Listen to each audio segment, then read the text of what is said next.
We're here for sentencing. Was there anything else that the court needed to address prior to sentencing?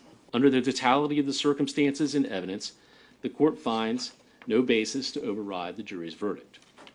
The totality of the circumstances warrants that the defendant, Wade Stephen Wilson, be sentenced to death for each count of first-degree murder. Accordingly, it is ordered and adjudged that the defendant, Wade Stephen Wilson, be sentenced as follows. Count 1, first-degree murder of Christine Melton. The defendant is hereby sentenced to death. Count 2, grand theft of a motor vehicle. The defendant is sentenced to 5 years imprisonment in the Florida Department of Corrections. Count 3, battery. The defendant is hereby sentenced to 364 days in the Lee County Jail. Count 4, first-degree murder of Diane Ruiz. The defendant is hereby sentenced to death. Count 5, the burglary of a dwelling. The defendant is hereby sentenced to 15 years imprisonment in the Florida Department of Corrections. Count 6, petty theft. The defendant is hereby sentenced to 364 days in Lee County Jail. The defendant is given credit for all time served on this case on all counts.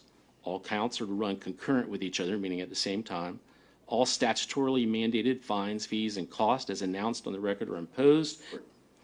If he cannot afford an attorney to represent him in any appeal, the court will appoint one for him.